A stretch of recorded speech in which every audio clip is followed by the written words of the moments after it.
Mga tol at misis, sa kasaysayan ng Pilipinas, iilan lang ang mga kontrobersyang yumanig, hindi lang sa isang pamilya, kundi maging sa isa sa pinakamalalaking relihiyosong organisasyon sa bansa. Isang video ang inilabas noong 2015 na nagpatigil sa marami sa kanilang ginagawa.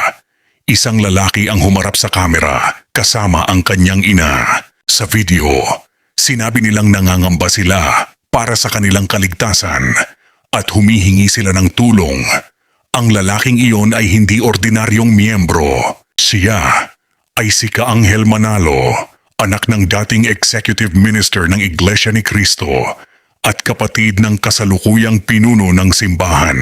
Mula noon ay maraming tanong ang hindi pa rin nawawala. Ano ba talaga ang nangyari? Bakit siya itiniwalag?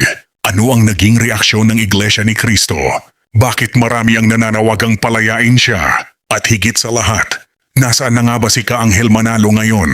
Mga tol at misis, samahan ninyo akong balikan ang isa sa pinakamainit at pinakakontrobersyal na issue sa modernong kasaysayan ng Pilipinas.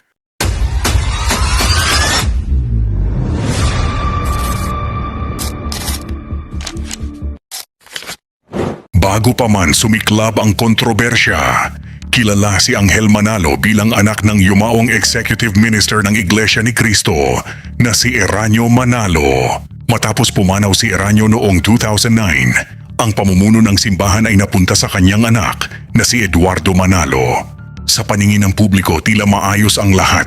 Ngunit pagsapit ng 2015, isang pangyayaring walang inaasahan ang biglang sumabog. Noong Hulyo ng taong iyon, isang video ang kumalat sa internet. Makikita rito sina Anghel Manalo at ang kanyang ina na si Cristina Tenny Manalo. Sa video, sinabi nilang natatakot sila para sa kanilang buhay at humihingi sila ng tulong mula sa mga otoridad. Nagbanggit din sila ng mga alegasyon tungkol sa umano'y katiwalian at sa sinasabing pagkawala ng ilang ministro.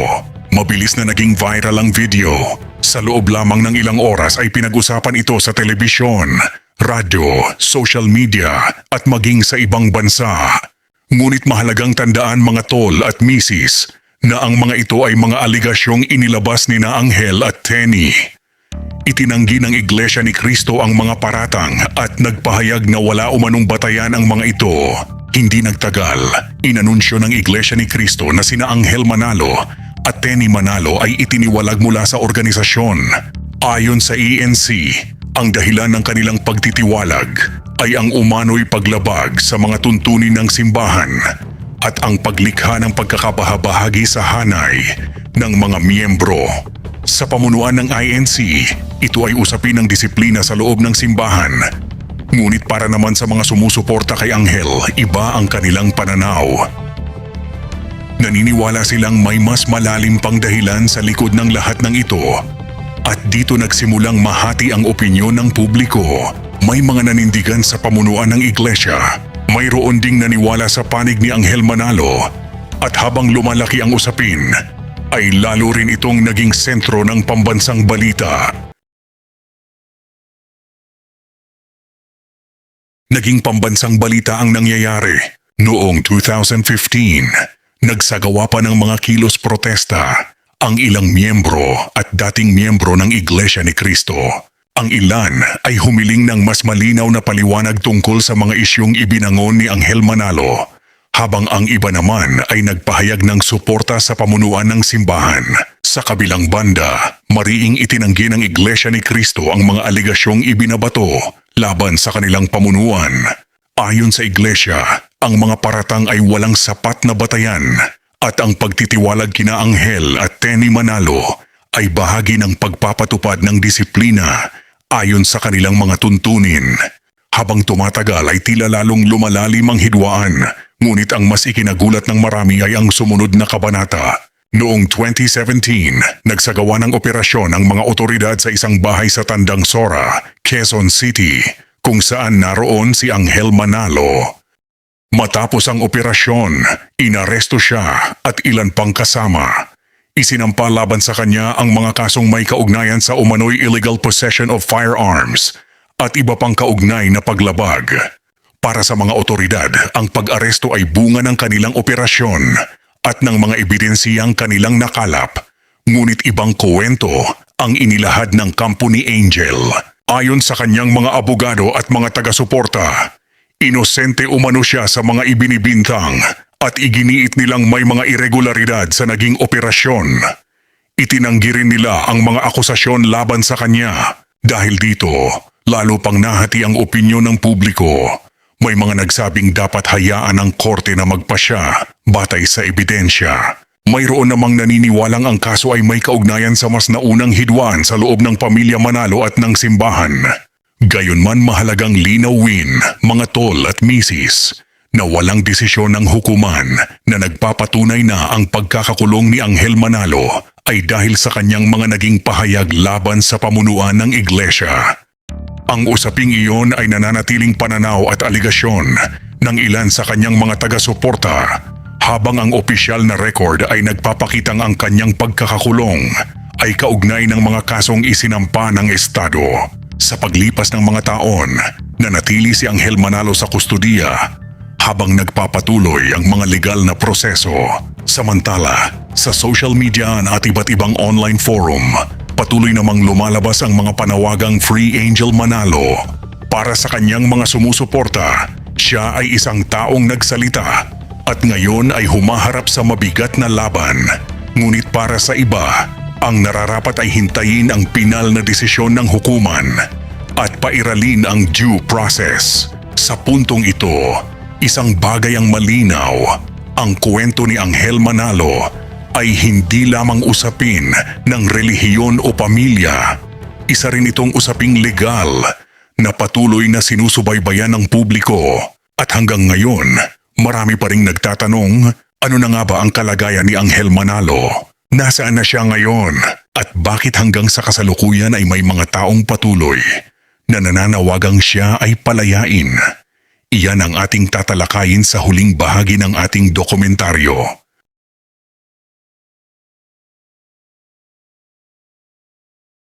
Mga tol at misis, mahigit isang dekada na ang lumipas mula nang sumabog ang isa sa pinakamalalaking kontrobersya na kinasangkutan ng pamilya Manalo. Ngunit hanggang ngayon, marami pa ring nagtatanong, ano na nga ba ang nangyari kay Angel Manalo? Matapos ang kanyang pagkakaaresto noong 2017, ay nanatili siyang humaharap sa proseso ng batas kaugnay ng mga kasong isinampal laban sa kanya. Sa mga sumunod na taon, ilang beses ding naibalita ang mga pagdinig sa korte at ang iba't ibang hakbang ng magkabilang panig. Samantala, patuloy namang iginiit ng kanyang kampo na wala siyang kasalanan sa mga ibinibintang sa kanya. Naninindigan silang dapat pairalin ang patas na proseso at maayos na pagdinig sa kanyang mga kaso. Sa kabilang banda, wala ring naging pagbabago sa naging posisyon ng Iglesia ni Cristo hinggil sa kanyang pagtitiwalag. Nanatiling hiwalay si Angel Manalo sa organisasyon matapos ang mga pangyayari noong 2015. Dahil dito, hindi rin nawala ang mga usap-usapan sa social media. Paminsan-minsan, muling lumilitaw ang hashtag na Free Angel Manalo. Para sa kanyang mga taga-suporta, naniniwala silang hindi pa tapos ang laban at umaasa silang balang araw ay tuluyan niyang maipapaliwanag ang kanyang panig sa publiko. Ngunit mahalagang tandaan, mga tol at misis, na ang panawagang ito ay nagmumula sa kanyang mga taga-suporta. Hindi ito nangangahulugang napatunayan na ang lahat ng kanilang mga paniniwala o alegasyon. Hanggang sa kasalukuyan ay wala ring desisyon ng hukuman na nagsasabing ang Iglesia ni Cristo ang nagpakulong kay Angel Manalo. Ang kanyang pagkakakulong ay kaugnay ng mga kasong isinampa ng Estado at anumang pahayag na may ibang dahilan sa likod nito ay nananatiling aligasyon maliban kung mapatutunayan sa korte. At marahil, dito rin umiikot ang pinakamahalagang aral ng kwentong ito. Sa tuwing may isang malaking kontrobersyang lumalabas, madaling mahati ang opinyon ng publiko. Ngunit sa huli, mahalagang paghiwalayin ang mga napatunayang katotohanan, ang mga opisyal na pahayag at ang mga alegasyon na patuloy pang pinagtatalunan. Ano nga ba talaga ang buong katotohanan sa likod ng hidwaan ng pamilya Manalo? Ano ang mga pangyayaring hindi nakita ng publiko? At mayroon pa bang mga detalyeng hindi pa kailanman nailalabas? Maaaring tanging ang mga taong direktang sangkot lamang ang tunay na nakaalam ng buong kuwento. Mga tol at misis, sa bawat kontrobersya ay mahalagang pakinggan ang iba't ibang panig at hayaang manaig ang katotohanan batay sa ebidensya at sa proseso ng batas. Ano man ang inyong pananaw tungkol sa kasong ito, isang bagay ang tiyak. Ang nangyari noong 2015 ay naging bahagi na ng kasaysayan ng Pilipinas at patuloy na pinag-uusapan hanggang sa kasalukuyan. Kung nagustuhan ninyo ang ating dokumentaryo, ay huwag kalimutang i-like ang video, mag-subscribe sa channel, at pindutin ang notification bell para wala kayong ma-miss sa ating mga susunod na kuwento. Magandang araw.